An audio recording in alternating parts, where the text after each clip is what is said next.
On the outskirts of a forgotten village, perched atop the misty Raven Hill, stood an abandoned house rumored to be cursed. The villagers spoke in whispers about its dark past, disappearances, strange lights, and a history of unexplainable horrors. One stormy evening, a young historian named Evelyn arrived in the village. Drawn by tales of the house, she intended to document its story, dismissing the warnings as folklore. Armed with a flashlight, her notebook, and a camera, she began her ascent to the house. Inside, the air was damp and filled with the faint smell of decay. The walls were covered in peeling wallpaper, revealing claw-like scratches beneath. Evelyn noticed an old mirror hanging crookedly in the hallway, reflecting the dim flicker of her flashlight. But when she turned to inspect it, a shadowy figure darted across the reflection behind her. Startled, Evelyn spun around. The hallway was empty. She whispered to herself, "It's just the storm, nothing more." But the creaks in the floorboards above told a different story. She climbed the stairs, each step echoing into the oppressive silence. Reaching the second floor, Evelyn found a child's room. The bed was neatly made, but the air was cold enough to see her breath. A box of toys sat in the corner, untouched by time. She reached for an old wooden jack-in-the-box. As she turned the handle, a haunting lullaby played. It stopped abruptly, and the jack burst out, not as a clown, but as a grotesque figure with hollow eyes and sharp teeth. The room's door slammed shut behind her. Evelyn screamed, dropping the toy, and scrambled for the door. When she finally opened it, the hallway was no longer the same. The house was shifting, alive. Evelyn tried to retrace her steps but found herself in an unfamiliar room filled with antique furniture covered in white sheets. A gramophone in the corner began to play on its own. The tune was eerily cheerful, clashing with the dread that gripped her. From the corner of her eye, Evelyn saw movement. A figure wrapped in shadow stood at the edge of the room, its head tilted unnaturally. It raised an arm, pointing toward her. The gramophone's music distorted into a maddening cacophony as the figure advanced. Evelyn bolted out of the room, her heart pounding. She found herself in the basement. The walls were damp and etched with strange symbols glowing faintly in the dark. In the center of the room was a well, its cover broken and leaning. A low, guttural noise echoed from within. Against her better judgment, Evelyn stepped closer. She peered into the abyss. Two pale hands shot out, grabbing the edge. A head followed, eyeless and grinning, its mouth unnaturally wide. Evelyn stumbled back as the thing began to crawl out. She fled up the stairs, but the house wouldn't let her leave. Doors slammed, walls shifted, and a chorus of whispers grew louder, chanting her name. Exhausted and terrified, Evelyn found herself back in the hallway with the mirror. Her reflection wasn't her own. It was smiling, dark, hollow eyes staring back. The reflection mouthed words she couldn't hear. Then, it stepped out of the mirror. The shadow grabbed Evelyn, pulling her into the mirror. Her screams echoed as she vanished, leaving the house in silence once more. Days later, villagers noticed lights in the windows of the house. A new reflection adorned the mirror in the hallway. Evelyn, now one of the shadowed entities bound to the curse of Raven Hill. Evelyn awoke to darkness. She was lying on cold, damp floorboards, and the air around her was thick and oppressive. She vaguely remembered the mirror and the thing that had pulled her in.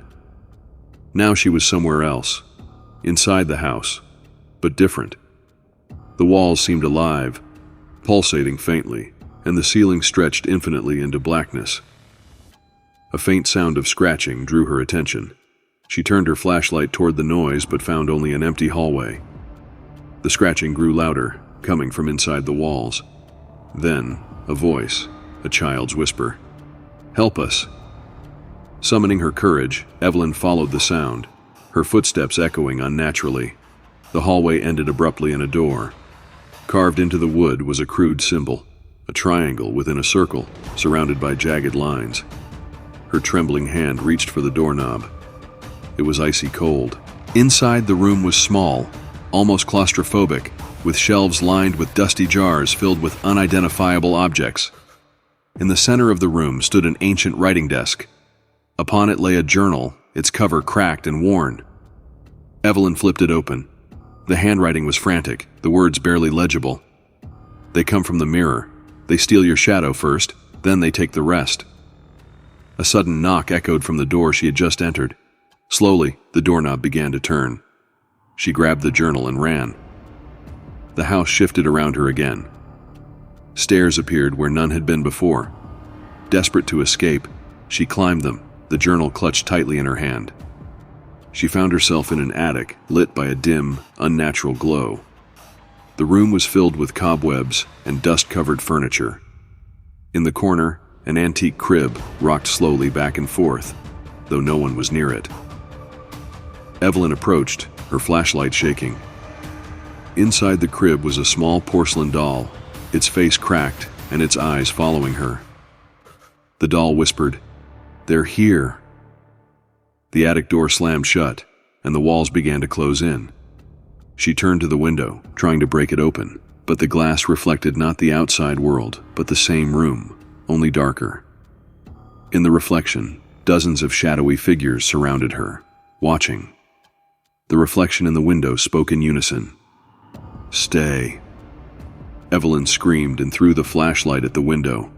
The glass shattered, and the world outside returned, but it wasn't her world. She looked out onto an endless void, where fragments of the house floated like islands in a black sea. A low growl rumbled behind her. She turned to see one of the shadowy figures stepping closer. Its shape was human but wrong. Its limbs stretched unnaturally, and its face was featureless. It extended a hand toward her, beckoning silently. Evelyn backed away, clutching the journal. She flipped through its pages frantically, looking for answers. One passage caught her eye. "To break free, you must leave behind what they seek, your shadow. Without it, you can escape their grasp." The figure lunged at her, but she dodged, spilling a lantern onto the floor. Flames began to spread, consuming the dry wood of the attic. Evelyn pressed her back to the window, holding the journal tightly. She felt the house begin to quake. The fire roared louder, consuming the shadowy figure. But as the flames grew, so did the dark shapes in the room. They emerged from the walls, the floor, even the ceiling, converging on her. Evelyn made her choice. She stepped onto the windowsill, the void beckoning her. With one final glance at the burning attic, she let herself fall into the nothingness. She awoke back in the village, lying in a field near Raven Hill. The house was gone, replaced by scorched earth and ash. The journal lay open beside her, its pages now blank. She touched her face, her arms. Everything seemed normal. But as she stood, she noticed her shadow no longer followed her. In the days that followed, Evelyn tried to return to her normal life. But every reflection she passed now showed something lurking just behind her, watching. The house might have let her go, but it hadn't truly let her leave. Every ocean holds its secrets, but few rival the horrors hidden within the Bermuda Triangle. This 500,000 square mile region between Miami, Bermuda, and Puerto Rico has claimed thousands of lives. Planes vanish without a trace. Ships disappear as if swallowed by the sea itself. But what lies beneath the surface? A natural phenomenon, or something far darker? The Bermuda Triangle, a region shrouded in mystery and fear. An area stretching from Miami to Bermuda to Puerto Rico. This infamous zone has swallowed planes, ships, and countless lives without a trace. Tonight, we uncover the chilling history and eerie phenomena of this cursed expanse of ocean. But beware, some mysteries are better left untouched. In 1918, the USS Cyclops departed from Barbados en route to Baltimore. A steel giant, nearly 550 feet long, carrying over 300 men and a cargo of manganese ore. The ship never arrived. No SOS call, no wreckage, no survivors. Just silence. Some whispered of sabotage, others mutiny. But sailors knew the truth. Something unnatural was waiting for them in those waters. To this day, the Cyclops remains one of the Triangle's most enduring mysteries. On December 5, 1945, 5 TBM Avenger bombers, known as Flight 19, took off from a naval base in Florida. It was a routine training mission, but the pilots soon reported strange compass readings. The sky darkened. The sea turned a deep, unnatural green. Their final transmission? "We're entering white water. Everything looks wrong." Search planes dispatched to rescue them also vanished without a trace. The Triangle claimed 27 lives that day, leaving only questions behind. Science offers one explanation. The Bermuda Triangle disrupts the Earth's magnetic field. Compasses spin wildly, making navigation impossible. But why here? Some blame vast deposits of magnetite beneath the seabed. Others suggest something less natural. Could the Triangle be a gateway? A place where our reality bends under the weight of another? Time and again, witnesses report strange lights in the skies above the Triangle, blinking, darting, moving at impossible speeds. Radar operators record unexplainable blips before their screens go dark. Some claim extraterrestrial visitors use this region to abduct planes and ships. Others believe the Triangle itself is alive, a predator hunting its prey in the shadows of the cosmos. Those who survive encounters with the Triangle speak of unexplainable phenomena, blinding fogs that appear out of nowhere, time itself seeming to stretch or compress, and an overwhelming feeling of being watched. One pilot described flying into a tunnel of light, only to emerge hundreds of miles from his original course, hours later. Their stories are chilling reminders that escape is not always guaranteed. The Bermuda Triangle has claimed over 1,000 lives in the past century. Its boundaries are marked by fear, its depths filled with unanswered questions. What secrets lie beneath the waves? A natural phenomenon, or something far more sinister? The truth may never surface. Perhaps the Bermuda Triangle is a cruel trick of nature, a place where science falters and imagination reigns. Or perhaps it is a warning, a glimpse into forces we were never meant to understand. Whatever the truth, the Triangle remains a graveyard of secrets, and it's still waiting for its next victim. Among the Triangle's most spine-chilling stories are the ghost ships, vessels found adrift, their crew vanished without a trace.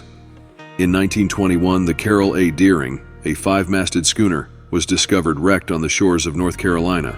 The ship was intact, food still on the table, but her entire crew was gone. Investigators found no signs of struggle, only eerie silence. Was it piracy, or had the Triangle itself claimed them? In 1970, pilot Bruce Jernan experienced something he could never explain. While flying over the Triangle, he encountered an electric fog, a strange, tunnel-like cloud.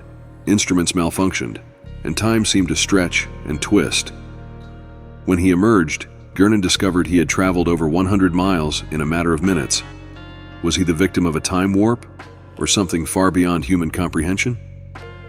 Some believe the Triangle's mysteries are connected to the lost city of Atlantis.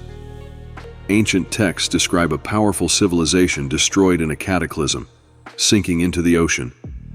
Could remnants of their advanced technology be disrupting our modern instruments? Or perhaps the Triangle is a graveyard, protecting secrets we're not meant to uncover.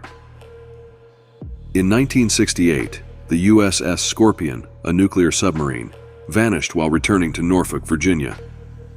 Despite advanced search efforts, the wreck wasn't located for months. Its hull was shattered, as if crushed by an unimaginable force.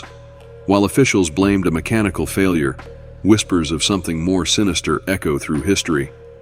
Could the Triangle's curse extend even to the depths? Some seafarers claim to have seen something in the Triangle, shadows beneath the waves, moving against the currents.